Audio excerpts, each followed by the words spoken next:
Bismillahirrahmanirrahim. Assalamualaikum warahmatullahi wabarakatuh.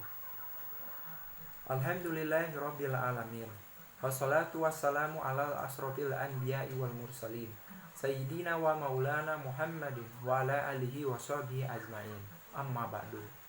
Terlebih dahulu marilah kita panjatkan puji dan syukur kepada Allah Subhanahu wa taala atas limpahan rahmat dan hidayahnya kita dapat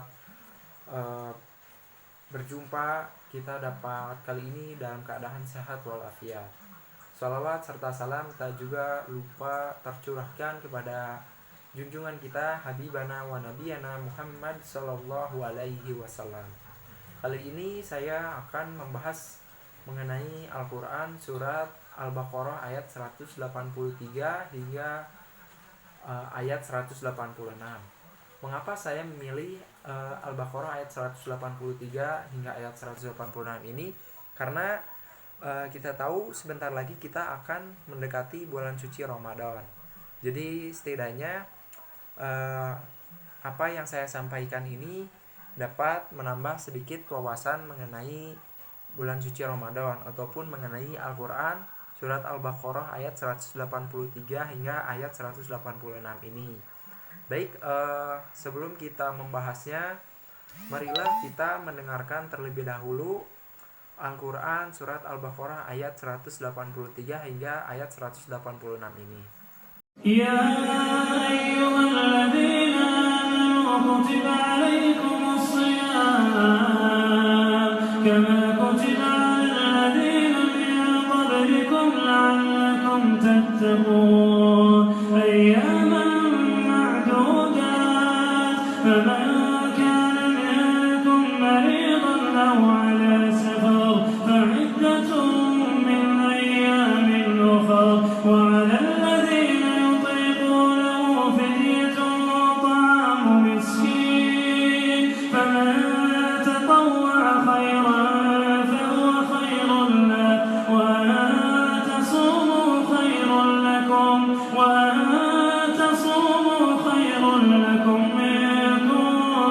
تعلمون شهر رمضان الذي أنزل فيه القرآن هدى للناس وبينات من الهدى والفرقان فمن شهد منكم الشهر فليصم ومن كان مريضا أو على سفر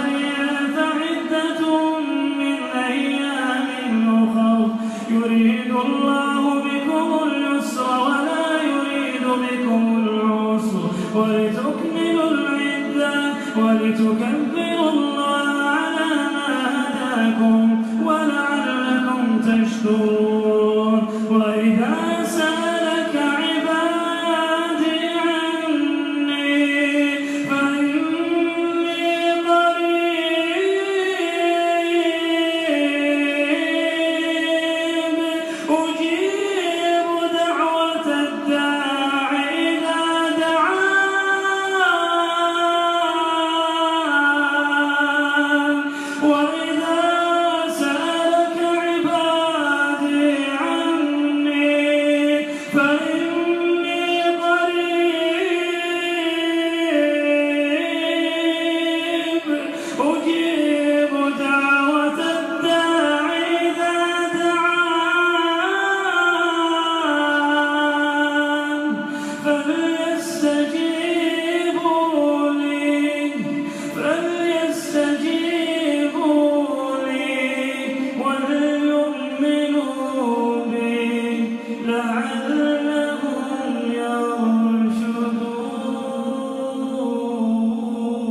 Setelah tadi kita mendengarkan Al-Baqarah ayat 183 hingga ayat 186, kita akan mengkaji satu-satu ayatnya ya.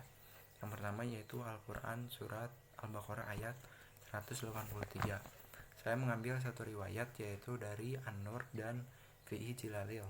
Mereka meriwayatkan bahwa mentafsirkan bahwa kita diwajibkan berpuasa agar menjadi manusia yang bertakwa.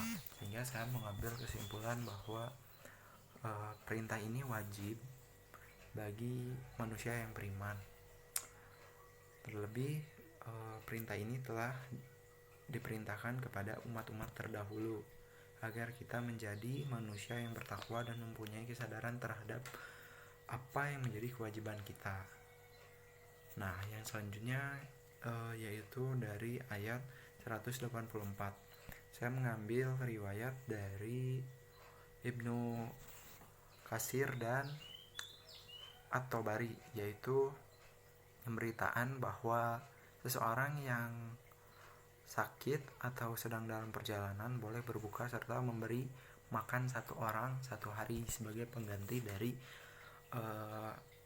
dari batalnya puasanya itu tadi. Nah, jadi ini diartikan bahwa apabila kita sedang sakit ataupun sedang dalam perjalanan, kita diperbolehkan menggantinya atau mengkodonya dengan cara memberi makan satu orang setiap satu hari itu. Seperti itu. Sekarang kita akan membahas ayat 185. Saya mengambil dua riwayat, yaitu dari Ibnu Mas'ud. Beliau berpendapat bahwa bulan Ramadan ini adalah pimpinan para bulan, di mana selama 1 bulan pintu-pintu surga dibuka dan sebaliknya, yaitu pintu-pintu neraka ditutup. Namun menurut At-Tabari, bulan Ramadan ini adalah bulan di mana diturunkannya petunjuk umat manusia, yaitu Al-Quran. Nah, saya berpendapat bahwa karena bulan Ramadan ini pintu-pintu surga dibuka dan pintu-pintu neraka ini ditutup, menjadi kesempatan bagi kita untuk memperbanyak amal perbuatan dan kebaikan. Karena pintu-pintu surga itu dibuka sehingga memudahkan kita untuk menggapai surganya itu tadi. Nah, sedangkan karena bulan Ramadan ini adalah bulan di mana Al-Quran itu diturunkan, sehingga alangkah baiknya kita memperbanyak membaca Al-Quran di bulan suci Ramadan. Selanjutnya yaitu ayat 186,